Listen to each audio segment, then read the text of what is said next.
Des sources ont indiqué à ABC News que le président Trump a approuvé les plans d'attaque contre l'Iran qui lui ont été présentés. Donald Trump a approuvé les plans d'attaque, mais il attend que l'Iran recule. Tu ne sais même pas si je vais le faire. Tu ne sais pas. Je pourrais le faire. Je pourrais ne pas le faire. Personne ne sait ce que je vais faire. Le président Trump a approuvé des plans pour frapper l'Iran. Des avions de chasse, des ravitailleurs et des bombardiers sont déjà en train de se mettre en position. Et la seule chose qui reste, c'est le feu vert final du président Trump. Si la frappe est approuvée, les bombardiers B-2 pénétreront en Iran et détruiront l'installation iranienne de Fordow, qui se trouve à environ 300 pieds au cours qu'on sous terre. Voici plus de détails sur les raisons pour lesquelles il est si important de détruire cette installation. Oui, je veux dire, la décision tourne vraiment autour du fait que si Fordow tient et n'est pas détruite par les Israéliens ou que sa capacité n'est pas fortement réduite, alors le simple fait est que l'Iran a toujours la capacité de fabriquer une arme nucléaire. C'est donc vraiment ça le problème ici. Et pour que le public comprenne, l'Iran a construit cette immense et complexe entreprise nucléaire avec redondance et résilience sur 12 sites différents. Donc, aucun site à lui seul n'éliminerait le programme. Et le programme dans son ensemble est fondamentalement conçu dès le départ pour survivre à une attaque contre le programme. Ce que les Israéliens font en ce moment, ils ont intégré dans le programme cette capacité à absorber l'attaque, à survivre à cette attaque, à se rétablir et à se reconstruire.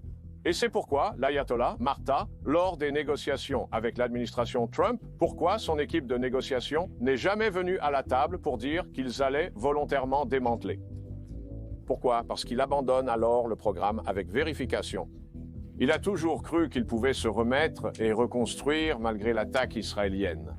Et puis, il y a ce site qu'il possède. Il sait que les Israéliens ne peuvent probablement pas le détruire, et il espère que celui-ci survivra. C'est un peu là où nous en sommes, et les États-Unis le poursuivent pour la raison évidente que le président y est engagé. Cela envoie un signal fort à nos alliés, en particulier notre allié le plus proche dans la région qui a besoin d'aide. Nous allons les aider. Cela envoie à peu près le même message à nos adversaires. Absolument. Avant d'aller plus loin, j'ai besoin de votre aide pour détruire l'algorithme de YouTube. Si vous pouvez aider la vidéo en cliquant sur les boutons « J'aime » et « S'abonner » ci-dessous, cela compte vraiment beaucoup pour nous. Maintenant, voyons ce que le président Trump a dit. Nos informations ont révélé que le président Trump a décidé d'approuver un plan pour attaquer l'Iran. La seule chose que nous attendons encore, c'est son feu vert final. Donc, les choses d'obstacle sont déjà en train de se mettre en place. Mais nous attendons toujours que le président Trump donne son accord. C'est surprenant que cette nouvelle soit sortie, et c'est pourquoi j'ai quelques soupçons quant à sa véracité. Peut-être que ce n'est qu'un coup de bluff. Nous voulons que l'Iran revienne à la table des négociations, et c'est pourquoi cette nouvelle a éclaté. Nous allons y venir dans un instant, mais beaucoup de gens comprennent mal la rapidité avec laquelle toutes ces informations sont sorties. Ce n'est pas le Wall Street Journal qui a révélé l'information en premier. Ce n'était pas un responsable officiel de la Maison-Blanche, un responsable anonyme, qui a déclaré que le président Trump avait approuvé le plan. La nouvelle est d'abord venue du Royaume-Uni via le Financial Times. Le Financial Times, une excellente publication basée au Royaume-Uni, est bien connue de beaucoup d'entre vous. Et c'est à partir de là que nous avons eu la nouvelle pour la première fois, vers 16h, heure de l'Est. Le Premier ministre britannique Starmer a alerté son cabinet d'une possible attaque américaine contre l'Iran. 24 heures seulement, après avoir insisté sur le fait que Donald Trump n'avait donné aucune indication qu'il allait s'impliquer dans ce conflit. Les autorités britanniques ont qualifié la situation de grave et instable. L'équipe du Premier ministre discutait de la possibilité que le président cherche à frapper les installations nucléaires de l'Iran depuis la base aérienne conjointe américano-britannique de Diego Garcia. Pour ceux d'entre vous qui ne le savent pas, Diego Garcia se trouve au milieu de l'océan Indien, et nous avons déjà utilisé cette base une fois pour faire pression sur l'Iran, il y a environ 60 jours. Nous avons déployé 6 à 7 de nos B-2 là-bas. Ce sont les seuls bombardiers capables d'aller profondément sous terre contre les installations nucléaires iraniennes. Vous les avez déployés en Iran, il y a seulement 60 jours pour faire pression sur la direction. Le but de cette action était principalement de les amener à négocier. Le président Trump leur a donné 60 jours pour parvenir à un accord nucléaire lors des négociations. Un accord nucléaire n'a malheureusement pas été accepté. Ils ont simplement fait traîner les choses. Ils gaspillaient leur temps, et celui des autres. Donc, exactement au 61e jour, il semble qu'Israël ait lancé son opération, l'opération Lion Levant. Beaucoup spéculaient donc que les États-Unis étaient au courant depuis le départ. Le président Trump était au courant depuis le début. Il donnait à l'Iran une opportunité de résoudre le problème diplomatiquement. Israël affirmait quant à lui que l'Iran profitait de ce délai de 60 jours pour accélérer son programme d'enrichissement d'uranium. Ensuite, quand nous avons appris la nouvelle via les médias américains, je pense que le Wall Street Journal l'a annoncé en premier. Plusieurs publications ont dévoilé que Trump étudie des plans d'attaque contre l'Iran, mais l'ordre final n'a pas encore été donné. Trump aurait approuvé les plans militaires américains pour frapper l'Iran, mais retarde l'ordre final, une action répétée à plusieurs reprises. Le président Obama a agi de manière similaire lorsqu'il savait ou soupçonnait à peu près où se trouvait Oussama. Il a dit à l'armée de tout préparer, puis ils ont simplement attendu son feu vert.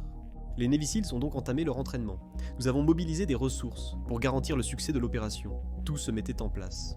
Si on compare cela à cette situation, on peut voir que les choses se mettent en place. Plus de détails à venir, mais 30 ravitailleurs aériens ont été transférés des États-Unis vers le Moyen-Orient. Ils seraient allés à la base saoudienne. Nous avons également vu de nombreux F-35 survoler le Royaume-Uni. Ils ont quitté les États-Unis pour le Royaume-Uni, puis probablement une base italienne avant de rejoindre le Moyen-Orient. Nous disposons également de B-52, de très gros bombardiers. Ils peuvent transporter environ 70 000 livres d'explosifs et ont été déplacés à Diego Garcia. Il manque encore les B-2. Les B-2 sont les seuls bombardiers furtifs au monde capables de pénétrer suffisamment pour détruire les installations nucléaires de l'Iran. Donc, tant qu'on ne voit pas de mouvement à ce sujet, peut-être que tout cela n'est qu'un bluff. Mais un autre point à surveiller, c'est que les BQ ont la capacité de simplement traverser le monde, d'aller en Iran, de larguer les bombes anti-bunker et de revenir. Ils ont cette capacité sans être repositionnés près de l'Iran. Bien sûr, les repositionner à Diego Garcia aiderait. Ils peuvent faire le trajet sans ravitaillement, mais ce n'était pas nécessaire.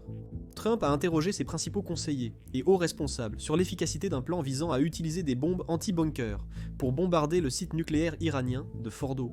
De nombreux responsables du Pentagone lui avaient assuré que cela fonctionnerait. Pourquoi donc remettaient-ils leurs paroles en doute maintenant ?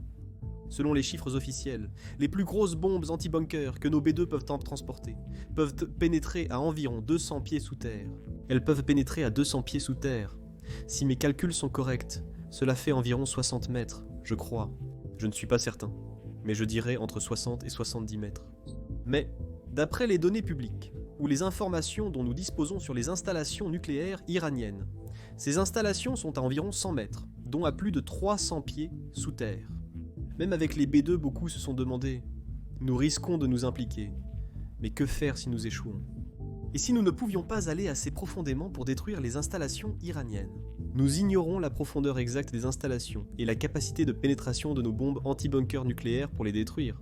Le chiffre officiel sur la profondeur d'impact de nos bombes anti-bunker, que moi, un simple youtubeur, connais, est probablement sous-estimé par rapport à leur capacité réelle.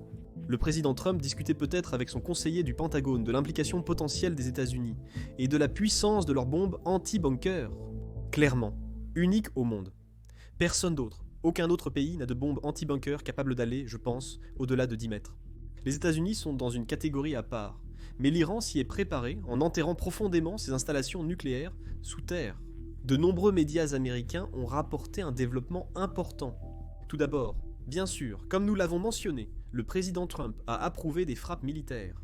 Si nous avions vraiment l'intention d'attaquer l'Iran, je ne crois pas que nous l'annoncerions publiquement. Je pense que ce que c'est vraiment, c'est donner à l'Iran une autre chance de revenir à la table des négociations, et peut-être vraiment montrer au monde, vraiment accepter de ne pas enrichir d'uranium et de ne pas avoir d'armes nucléaires du tout. Maintenant, publiquement, l'Iran affirme qu'il n'a aucun projet de fabriquer une arme nucléaire. Lors des négociations, le grand point de discorde entre les États-Unis et les Iraniens était que la délégation iranienne insistait pour continuer à enrichir de l'uranium dans leur pays, affirmant vouloir développer une infrastructure énergétique civile basée sur le nucléaire. L'Iran souhaitait poursuivre l'enrichissement d'uranium comme prévu. Ce que les États-Unis disaient, c'est « Vous pouvez avoir un programme nucléaire à des fins civiles, mais au lieu d'enrichir de l'uranium, pourquoi ne pas simplement acheter l'uranium à d'autres pays comme la Chine, qui est déjà impliquée dans ce conflit, comme nous allons le voir dans un instant. La Chine envoie secrètement des armes à l'Iran. Du moins c'est ce qu'il semble. 3 avions cargo ont volé de façon suspecte vers l'Iran, ont coupé leur signal et ont atterri. Qu'est-ce que la Chine envoyait? Pourquoi ont-ils ressenti le besoin de le cacher? Personne ne le sait. Mais si vous suivez le Parti communiste chinois, vous savez que ce n'est probablement pas une bonne nouvelle. La stratégie est simple, une démonstration de force. Trump montre à l'Iran notre capacité d'intervention. Nous sommes sur le point d'intervenir. Pour l'éviter, venez négocier et choisissez la paix. Enfin, je souhaite évoquer la Grande-Bretagne avec ses publications. Le Royaume-Uni envisage également de participer à la guerre si les États-Unis y vont et s'engagent avec Israël dans cette opération Lion ascendant. Juste une petite information. Certaines personnes sont mécontentes, surtout les pro-ukrainiens qui comptent, mais c'est une conversation pour une autre fois.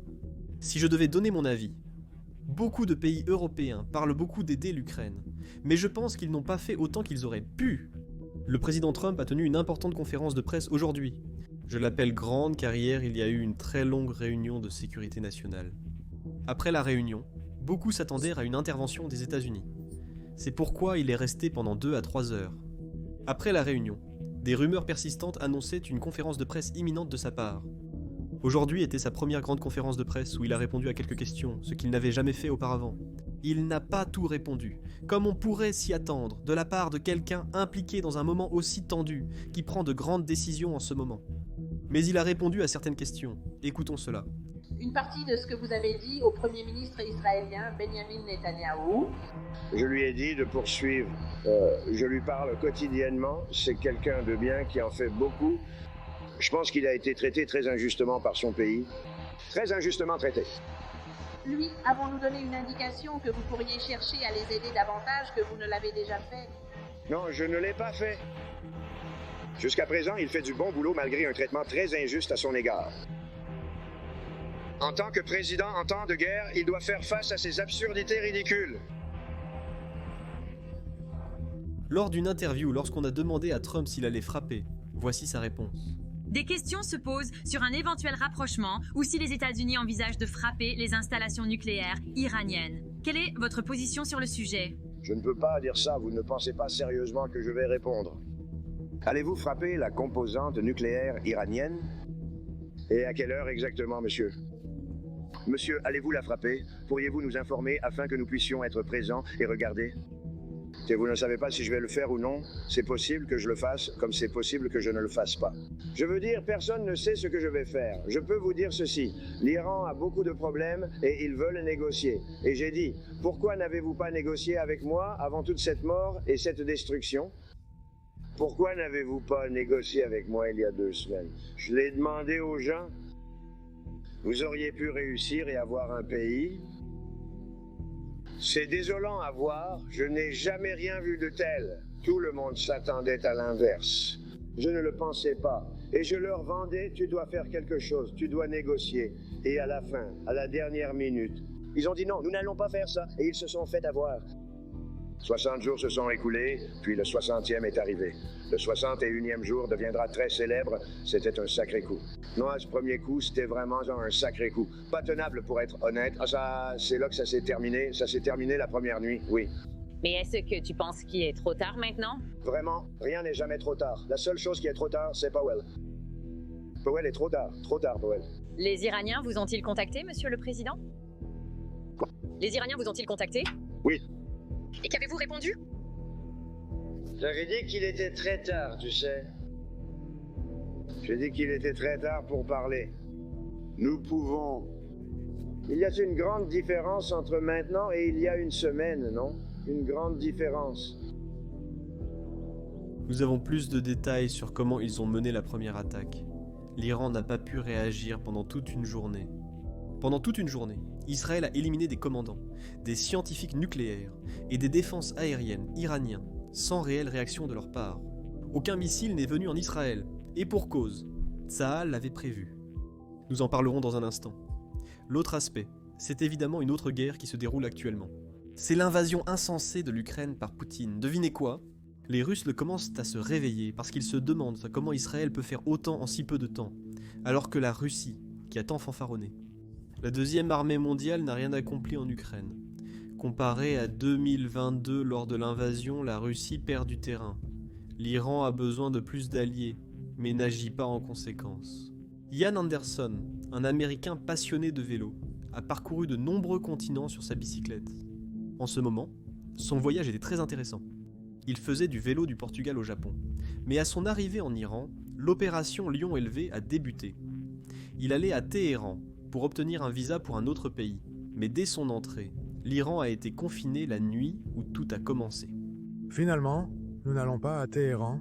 La situation est trop dangereuse avec probablement des barrages de police à l'entrée et à la sortie de la ville. Je ne vais pas me faire arrêter juste pour une petite promenade.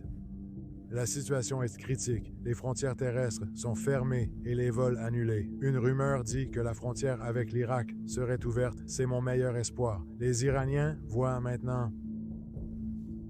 Les États-Unis sont maintenant perçus comme étant directement liés à Israël, les gens voyant les États-Unis comme l'ennemi, donc je suis vraiment en danger ici. Ce n'est plus sûr de faire du vélo à mon avis, il s'agit juste de fuir et de survivre, d'éviter d'être attrapé par la police. Avant de m'endormir hier soir, j'ai vu beaucoup de commentaires et de messages pendant que les réseaux sociaux fonctionnaient encore. J'apprécie vraiment tous vos vœux, votre force et tout ce soutien. Je ne peux pas répondre pour l'instant, les réseaux sociaux ont été coupés, mais j'ai lu beaucoup de vos messages et je vous remercie. J'ai une bonne nouvelle malgré tout. L'ambassade des États-Unis et la délégation américaine, ou des responsables américains, ont pu se coordonner avec l'Azerbaïdjan, donc il a pu obtenir un visa d'urgence pour l'Azerbaïdjan. Et il a pu voyager par la route jusqu'en Azerbaïdjan, donc il est en sécurité maintenant. Aucun problème, il est complètement en sécurité. Mais c'est vraiment un très mauvais timing, au cas où Israël aurait un plan de secours. Israël va déployer une unité appelée Shaldag. C'est un peu comme le SEAL Team 6 d'Israël.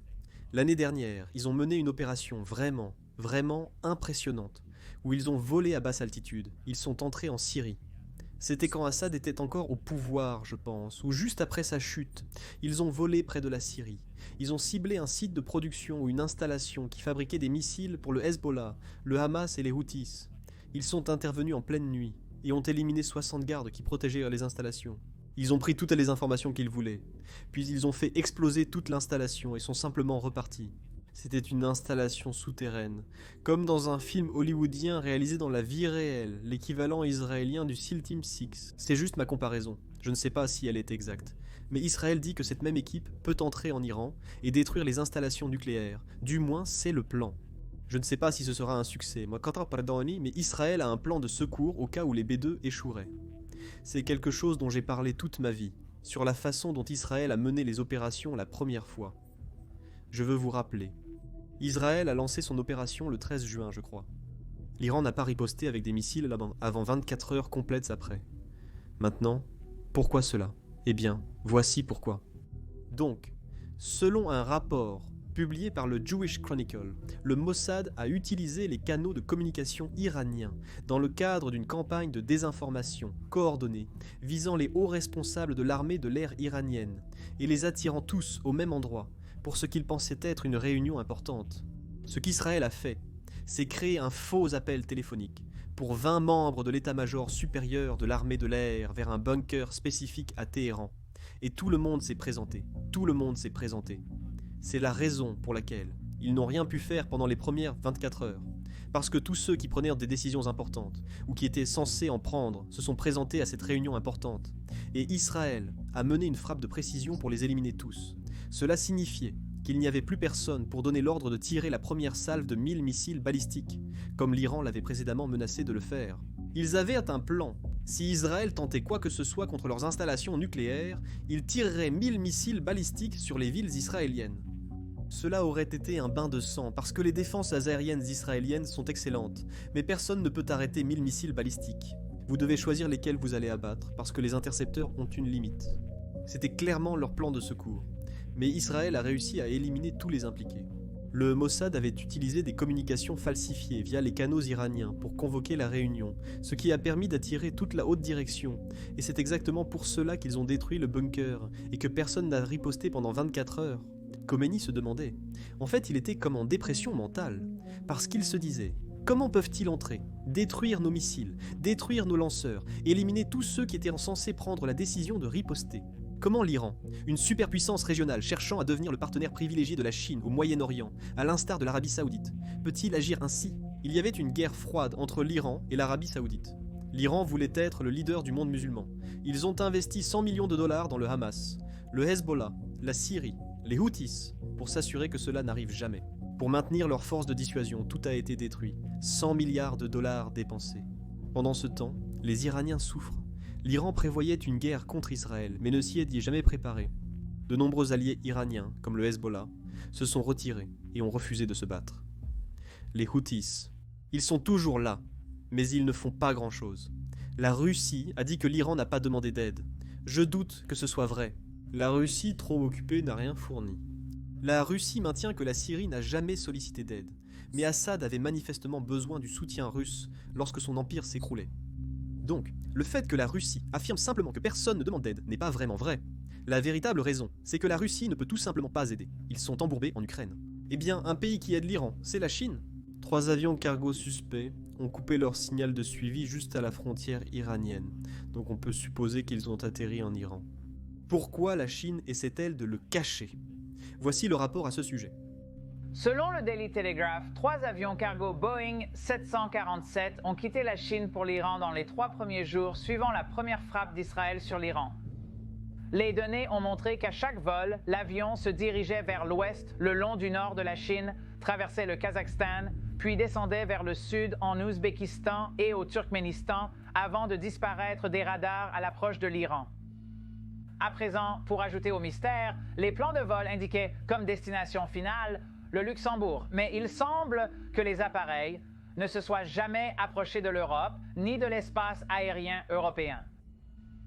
À titre d'information, ce type d'appareil est couramment utilisé pour transporter des armes lourdes. Robert Greenway, ancien directeur de la sécurité nationale au Conseil de sécurité nationale sous Trump, travaille actuellement pour Héritage. Il nous rejoint maintenant. Robert, je pense que les gens supposent que, parce que la Chine est restée relativement silencieuse ici, elle ne joue aucun rôle ou ne pourrait en jouer aucun. Mais que pourrait-il faire ici? Merci de m'accueillir. Il est important de se rappeler la nature de la relation. 43% du pétrole et du gaz de la Chine proviennent du Moyen-Orient, une grande partie venant d'Iran. Elle aime acheter du pétrole sous sanctions en dessous du prix du marché, ce qui alimente l'économie chinoise ainsi que ses ambitions militaires. La relation entre eux est centrale. Ils sont restés très discrets sur le conflit actuel et le soutien à l'Iran. Nous savons aussi qu'un grand incendie dans le port de Bandar Abbas était dû à du propergol solide chinois destiné aux missiles qui a explosé et causé d'énormes dégâts il y a environ 1 mois. Je pense qu'il est peu probable de voir des livraisons d'armes chinoises à l'Iran dans ces circonstances. Il est plus probable que l'Iran retire du matériel, du personnel ou des biens du régime vers un refuge sûr à la lumière du conflit. C'est probablement la limite de risque que la Chine est prête à accepter dans les circonstances actuelles.